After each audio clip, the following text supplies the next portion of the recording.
Breaking news. Bharat danger లో ఉందా? ఎందుకంటే పాకిస్తాన్ తో కలిపి చేతులు కలిపి భారత్ పైన యుద్ధం చేయడానికి కొన్ని దేశాలు ముందుకు వచ్చాయి. ఆ శత్రు దేశాలేంటో వాటి గురించి మనం తెలుసుకునే ప్రయత్నం చేద్దామా? పాకిస్తాన్ కి సపోర్ట్ గా ముందుగా చైనా, ఎప్పటి నుంచో కూడా మనకు తెలిసిందే. చైనా పైన భారత్ ఎటువంటి యుద్ధం చేసిందో కూడా అందరికీ తెలిసిందే. అండ్ మరొక పక్క గుంట నక్క లాంటి బంగ్లాదేశ్, అంటే పాకిస్తాన్ భారత్ పైన ఇటువైపు నుంచి యుద్ధం చేస్తే ఇటువైపు నుంచి పశ్చిమల ఆ ప్లేస్ అన్నింటి కూడా మేము చూసుకుంటా ఉంటూ కూడా బంగ్లాదేశ్ మాట్లాడుతుంది. అలాగే మరొక పక్క టర్కీ, ఇప్పటికే టర్కీ నుంచి కూడా ఆ నావీ దళాలు అన్నీ కూడా పాకిస్తాన్ చేరుకున్నాయి. ఏ క్షణానైనా సరే యుద్ధం జరిగే ఛాన్స్ ఉంటుంది. మేము పాకిస్తాన్కి తోడుగా ఉంటాం, భారత్ పైన యుద్ధం చేస్తామని. అలాగే మరొక పక్క చైనా, మరొక పక్క ఇరాన్ కూడా అలానే మాట్లాడుతుంది. మొత్తానికి ఇప్పుడు నేను ఏదైతే దేశాలు చెప్పానో వీటన్నిటి మధ్యలో మన భారతదేశం ఉంది. ఇటు పక్క చూసుకుంటే పాకిస్తాన్, ఇటు పక్క చూసుకుంటే బంగ్లాదేశ్, పైన చూసుకుంటే చైనా, ఒక పక్క టర్కీ. ఎక్కడో ఉన్న ఆ టర్కీ, ఇస్లాంని ఫాలో అయ్యే టర్కీ ఈ పాకిస్తాన్కి సపోర్ట్ చేస్తుంది, టెర్రరిజంకి సపోర్ట్ చేస్తుంది. మరి మన వైపు ఎవరున్నారు? మన వైపు వచ్చి యుద్ధం చేయడానికి ఎవరున్నారు? ఇవన్నీ దేశాలు కలిపి భారత్ పైన యుద్ధం చేస్తే ఏం జరుగుతుంది? పెద్ద ప్రళయం వస్తుంది. కానీ ఆ ప్రళయాన్ని ఆపడానికి ఎవరున్నారు? ఒకే ఒక్కడున్నాడు, పుతిన్. దేశం మొత్తం కూడా, ప్రపంచం మొత్తం కూడా పుతిన్ అంటే వణుకు పుడుతుంది. పుతిన్ దగ్గర అటువంటి ఆయుధాలు ఉన్నాయి. రీసెంట్గానే ఉక్రెయిన్ పైన ఎలాంటి యుద్ధం చేశారో మనందరికీ బాగా తెలుసు. ఉక్రెయిన్ని దోచుకోవాలని కూడా చూశారు, ఆక్రమించాలని కూడా చూశారు. కానీ ఆ ప్రమాదం జరగలేదు. పుతిన్ చాలా ఫైర్ అవుతున్నారు, చాలా సీరియస్గా కూడా మాట్లాడుతున్నారు. మోదీ ఏం చెప్పినా సరే మేము చేయడానికి సిద్ధంగా ఉన్నామని. మరి వీటన్నిటికీ కూడా ఇన్ని రోజులు వెనక్కి తగ్గాయంటే దానికి కారణం పుతిన్ అని కూడా చెప్పుకోవచ్చు. లేకుంటే భారత్ని మింగేయాలని చెప్పేసి ఈ దేశాలన్నీ కూడా చూస్తున్నాయి. ఒకసారి పుతిన్ నరేంద్ర మోదీ గారికి కాల్ చేశారంట, ఈ టెర్రరిజం గురించి మాట్లాడారంట, ఆ పహల్గామ్ అటాక్ గురించి డిస్కస్ చేశారంట. ఒకసారి ఏం మాట్లాడారో ఏంటో ఒకసారి తెలుసుకునే ప్రయత్నం చేద్దాం. మా ప్రతినిధి ఆదిత్య లైన్లో ఉన్నారు, ఆయనతో మాట్లాడదాం. ఆదిత్య, చెప్పండి. పుతిన్ చాలా సీరియస్గా ఉన్నారు. ఈ పాకిస్తాన్, టర్కీతో పాటు చైనాను కూడా లేపేద్దాం అని చెప్పేసి ఆయన నిర్ణయం తీసుకున్నారంటూ కూడా చెప్తున్నారు. అసలు ఏంటి, ఏం జరుగుతుంది? రైట్ తేజ, ఈ పహల్గామ్ ఉగ్రదాడి అనంతరం భారత్ పాకిస్తాన్ల మధ్య చోటు చేసుకున్న ఈ ఉద్రిక్త పరిస్థితుల నడుమ భారత్ కు మేము అండగా ఉంటామని చెప్పేసి రష్యా అధ్యక్షుడు పుతిన్ అయితే స్పష్టం చేశారు. సో ఈ మేరకే సోమవారం మోదీ గారు కూడా ఫోన్ చేశారు, మాట్లాడారు. ఉగ్రవాదాన్ని అరికట్టడంలో భారత్ కు పూర్తిగా సహకరిస్తామని చెప్పేసి కూడా ఒక హామీ అయితే ఇచ్చారు. సో ఏప్రిల్ 22వ తేదీన ఈ పహల్గామ్ అటాక్ జరిగింది, మనకు తెలిసింది. సో ఆ దాడిలో 26 మంది టూరిస్టులు మృతి చెందడం పైన కూడా ఆయన తీవ్ర విచారం అయితే వ్యక్తం చేశారు పుతిన్. అయితే ఈయన ఫోన్ చేసి మాట్లాడినట్టుగా, ఇటువంటి హామీలు ఇచ్చినట్టుగా విదేశాంగ శాఖ అధికార ప్రతినిధి రణ్ధీర్ జైస్వాల్ అయితే తన ట్విట్టర్ ద్వారా, టెక్స్ట్ ద్వారా వేదికగా వెల్లడించారు.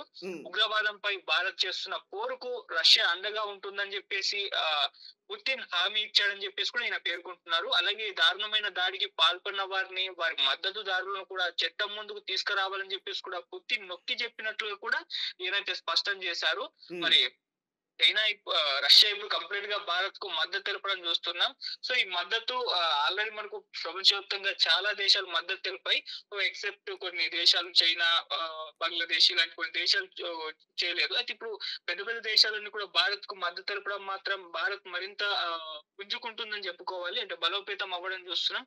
సో ఈ నేపథ్యంలో పాకిస్తాన్ భారత్ మధ్య యుద్ధం వస్తుందా అన్న నేపథ్యం నడుస్తుంది కదా. సో ఖచ్చితంగా యుద్ధం రాకపోవచ్చు అని కొంతమంది అభిప్రాయపడుతున్నారు, లేదు వస్తుందని అభిప్రాయపడుతున్నారు. వస్తే మాత్రం ఖచ్చితంగా రష్యా భారత్ కి మద్దతు తెలుపుతుంది. అటు అమెరికా ట్రంప్ కూడా మనకి మద్దతుగా ఉన్నాడు. మరి చూడాలి ఏం జరుగుతుంది. సో ఇంత ఉద్రిక్తతల మధ్య పుతిన్ ఫోన్ చేయడం అనేది ఇప్పుడు తీవ్రస్థాయి ప్రపంచవ్యాప్తంగా కూడా చర్చనీయాంశంగా రకంగా పుతిన్ ఫోన్ చేయడం, భారత్ తో మాట్లాడడం, సంప్రదింపులు చేయడం, ఇవన్నీ కూడా పాకిస్తాన్ కి తెలిసి ఉంటుంది. పాకిస్తాన్ కూడా భయపడుతుందని కూడా ఒక వార్త తెలిసింది. ఓకే, అంటే పాకిస్తాన్ కంప్లీట్ ఒక అష్టదిగ్బంధనం చేసేసి ఉక్కిరి బిక్కిరి చేసే ప్రయత్నాలు అయితే భారత్ చేయడం ప్రారంభించింది. అంటే చూస్తూ ఉన్నాం. ఆర్థిక పరంగా, వాణిజ్య పరంగా, దౌత్య పరంగా ఎన్ని రకాలుగా వాళ్ళని దెబ్బతీయాలో అన్ని రకాలుగా తీసేసింది. ఒక వైపేమో ఆల్రెడీ సంక్షోభంలో ఉంది పాకిస్తాన్. ఒకవైపు తాలిబాన్లు, మరోవైపు బలూచిస్తాన్ నుంచి అటువైపు అటాక్స్, ఈ విధంగా భారత్ నుంచి దాడి అండ్ ప్రపంచవ్యాప్తంగా పాకిస్తాన్ కు మద్దతు పెద్దగా లభించకపోవడం, అన్ని దేశాలు కూడా భారత్ కి మద్దతు తెలపడం, ఈ రకంగా ఒక మొత్తం వ్యూహంలో అయితే చిక్కుకుపోయింది. ఉక్కిరిబిక్కిరి అయిపోతుందని చెప్పుకోవాలి. సో ఇప్పుడు పుతిన్ కూడా అండగా ఉండడం అనేది భారత్ కు ఇంకా పెద్ద దెబ్బ పాకిస్తాన్ అనుకోవచ్చు. Right, thank you Aditya. Thank you. Pakistan పై యుద్ధం చేయడానికి భారత్ ఎప్పుడు కూడా సిద్ధంగానే ఉంది. దానికి ఎటువంటి ప్రయోగాలు చేయాలా, వాళ్ళని ఎలా అంతం చేయాలని దాని గురించి ఆలోచిస్తుంది. అందుకని ఇన్ని రోజులు టైం తీసుకుంటుంది. అలాగే పాకిస్తాన్ ఎటువంటి కోతలకు వస్తుందో తెలుసా? ముఖ్యంగా ఆర్మీ చీఫ్ ఆసిఫ్ మునీర్ కానీ, డిఫెన్స్ మినిస్టర్ కాజా ఏమంటున్నారంటే, నో ఫస్ట్ యూజ్ పాలసీ మీకుంది కానీ మాకు లేదు. మీరు మా పైన దాడి చేయలేరు కానీ మేము మీ పైన దాడి చేస్తాం. ఎందుకంటే మాకు నో ఫస్ట్ యూజ్ పాలసీ లేదు. కానీ ఐక్యరాజ్య సమితిలో నో ఫస్ట్ యూజ్ పాలసీ మనకుంది, భారత్కుంది. వాళ్ళు దాడి చేస్తే మనం ప్రతి దాడి చేయాలి. వాళ్ళు ఉగ్ర దాడి చేశారు కాబట్టి మనం ఏమైనా సర్జికల్ స్ట్రైక్స్ చేయాలి. కాబట్టి మేమే మీ పైన ముందు దాడి చేస్తాం, మీకే నష్టం అంటూ కూడా మాట్లాడుతున్నారు. అండ్ ఇక్కడ భారతదేశంలో చాలామంది కూడా నిపుణులు అదే విధంగా మాట్లాడే ప్రయత్నం చేస్తున్నారు, మనకే నష్టం ముందు అని చెప్పేసి. కానీ రైట్, పాకిస్తాన్కే ఉందనుకుందాం, మొదటిగా వాళ్ళే దాడి చేశారనుకుందాం. ఎందుకంటే అసలు యుద్ధం ఎందుకు స్టార్ట్ అయిందో కూడా మనకి ఫస్ట్ నుంచి తెలిసిందే కదా. వాళ్ళు టెర్రర్ అటాక్ చేయకపోతే మనకేం పని పాకిస్తాన్ పైన అటాక్ చేయడానికి? సరే, పాకిస్తానే ఫస్ట్ దాడి చేస్తుంది, సరే నో యూజ్ ఫస్ట్ పాలసీ మనకుంది. కానీ రష్యాకు ఉందా? రష్యా భారత్కి మద్దతుగా ఉంది. పాకిస్తాన్ మనపైన దాడి చేయాలని చూస్తే రష్యా పాకిస్తాన్ అంతు చూస్తుంది. పుతిన్ చాలా ఫైర్ అయ్యారు.